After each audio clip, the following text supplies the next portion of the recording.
Hello and welcome back to TEW 2016, the branding solution, and we are here on Smackdown, and it's the women's only brand, and we have 3 weeks to WrestleMania, and we previously announced last week that tonight's main event is going to be the women's champion Sasha Banks versus the women's intercontinental champion Asuka. So that's pre-arranged, great sounding main event. Let's see if it works. But before then, we fly through the pre-show just to see what we've got. And we have Bayley picking up a win over probably a post-Mania call-up. Nikki Cross, it will be rebranded Nikki Cross. The New Midnight pick up a much needed win to continue their rise. Going into Mania, I needed to have a few more tag teams built up, so I can look at maybe breaking my tag teams up into being more competitive main event singles competitors. But for now, we're just going to keep moving them forward and hoping to improve performance, which we are. A couple of weeks ago these were in the mid-30s, but now they're up to the 40s, so the match ain't great, but we're building.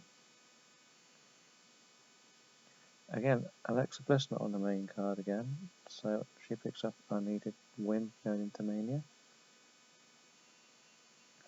G-Next, another one of my tag teams, I give them a little boost, and they're both 21, so if I was hoping there might be some chemistry and make a really young tag team and try and make like a women's version of, what were they called?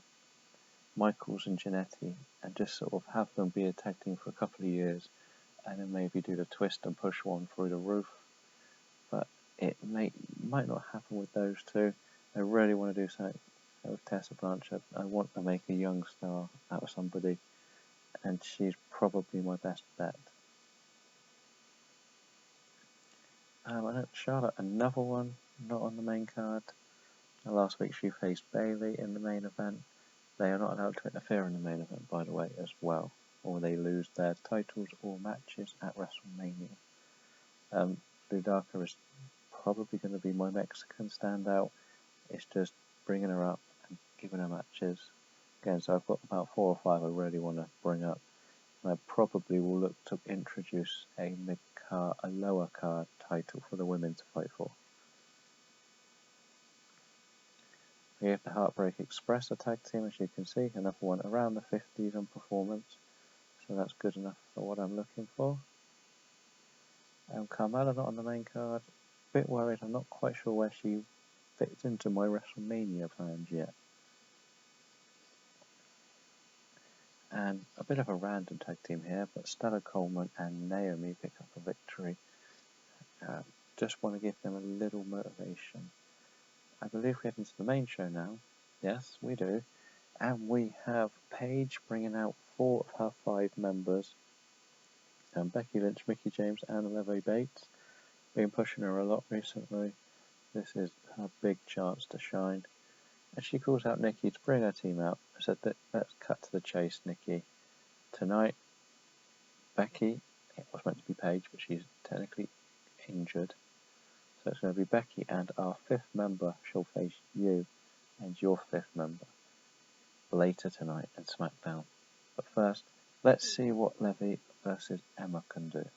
So we're trying to build up everything here. Like, in fairness, Alexa Bliss and Emma have both had main event title matches, as has Mickie James at the Rumble. I haven't actually given Becky. I think Becky might have actually in the very beginning. And maybe Paige, because I was trying to build Sasha down and build her back up. But otherwise, we've got a few experiments with Leve Bates put into this. An 85 shows it's pretty good, so I'm going to keep going with it. In our first match, Emma defeated Levi Bates. Yes, this was going to happen. Emma is slightly higher up the card than Bates. But we never know how the match will go. I think it's a nice enough start to the show, 64C for apparently mid-carders. We then have Billie Kay and Peyton Royce backstage, and technically Flawless come up to them and warn them that they ain't just in the match, they're a threat at WrestleMania. and they're going to prove it next. We have a Fatal 4-Way Tag Team match, and they sort of just fell into it by luck. I just picked them to. I wanted the low card heel team to pick up a win over the Forgotten Generation. That happened, and we ended up creating ourselves a new contender and a surprise addition. And they beat the Jet Set with an easy win. Jet Set are my weakest main event tag team, or main card tag team. But it's working. It's just showing that they keep winning. Not the rest of the match, though. We get a video hyping the Sasha and Asuka main event. Not as good as it should be, but still. And then Sasha cuts a promo. Sasha Banks cuts a promo on Bayley, telling everybody how she will put the Hugger back in her place, and she will remain your women's champion and continue her reign of terror on the women's division. I did turn her heel at the Royal Rumble. After she won and Bayley won the Rumble, she turned on Bayley. So, needed to be done. Solid enough match. I've got a couple of what I'm already calling filler matches on this card. But there are people I want to see win a few matches, and that is I want to see Evie move up the card a bit. As I said before, maybe a lower card women's title introduced, and Evie will be one of my main contenders for that. So I want to just push her up the card, get some better performances. It's okay 50, I'll take it for now. We then continue backstage, where Peyton Royce and Billie Kay bump into Angel Williams and Cheryl Evans. But then Alicia Fox and Ember Moon show up, so put all of them together now. 67's moved both storylines along, so I'm happy with that. And that leads to an Ember Moon defeating Cheryl Evans match. A solid enough match. I'm happy that we're getting mid-60s with Ember. Really, really would like to see her one day be my Intercontinental Champion by or around SummerSlam. I think that's the long-term goal for her. So we'll see how well this keeps developing. And then Angel comes out and attacks Ember, leaving her on the floor. You have to remember last week Ember finally defeated Nia Jax inside the steel cage. So somebody finally stopped the beast in Nia Jax. Another bit of a filler. Wanted to call the crowd, really. I'm a bit disappointed that they're both called jobbers. I probably should change that. But I want to give Mandy Leon a victory. Makota got negative crowd reaction. Interesting. So yeah, don't worry about that. You get a video for Kaylee Ray. Just trying to pump her up as well. As I said, there's quite a few I'm trying to push.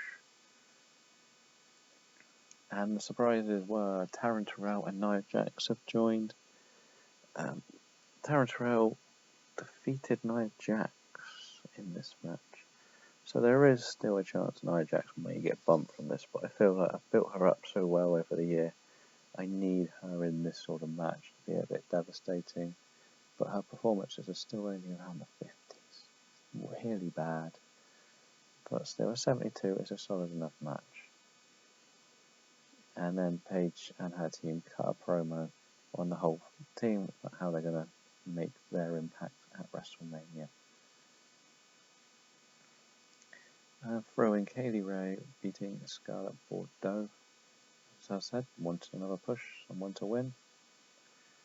Edge then has an interview with Charlotte about how she wants to win this Intercontinental Championship at WrestleMania, and she has to get through Asuka to do that. So we have one of these ones where we look back at what she's accomplished and how she's going to get to the next stage. And we've got another little bit of a filler. Didn't really fit where it needed to go, but Alicia Fox picked up a win. It was never meant to be a great match, really. This does worry me now. We'll throw a video in for the new Nightmares as well, just to keep them on the card relevant, and not give them a match on the main show. And then Sasha Banks defeats Oscar by pinfall. It's a solid enough match at 77. Oscar's not quite over to the next level. Booking decision, and the cold crowd didn't like it. Oh, what a shame. And then we tried up a beatdown, but Bailey makes the save as the faces stand tall at the end of the show. I think we're going to get a mid-70s car rating here. Now 75, it's my basic one for Smackdown. They're just not developing as well as they should. The women, compared to the guys, they're just flying through popularity at the moment. Apart from my main 2 or 3, you're just not getting enough in the middle. So that's why I'm trying to build more people up. But we'll head back to the main screen and check some news. And we are back to the main screen, and Rob Van Dam is fit again. Even though it's nothing to do with me, that is more impressive than Smackdown. Disappointing. I have managed to renew Tyson Kidd for another year. I wanted to see how well he does. Otherwise, that's no extra news. That's a first. I'm happy with that. And we will move in to check a few odd bits and bobs. My contracts are going to be devastating once. I'm hoping we can just do a little bit more. And the Intercontinental's up to 82, which is really good. Which is confusing as well. But still, the tag teams are a bit of a mess. The 81 for the world title, and a 52 for Moon Rising, which kind of is the tag team storyline. I've got to really start looking at some new storylines for SmackDown, but they're not going to start now. They're going to start probably the night after Mania, because you're not going to get a match on the Mania card. So I'm not too worried, but there's a lot of people in these storylines. There will be a lot of changes come post-Mania. While the other shows, they can carry on where they were in a weird way. AJ Styles has the most momentum, even though I swear he's been losing every week. It's good to see Taylor Hendricks, Angel Williams and Sasha Banks. I put Harper's got onto that list. Nobody to worry about on there. So that will finish the show. We're going to be back with Shockwave next time. So let's just hope we can keep going in the right direction. So thank you for watching.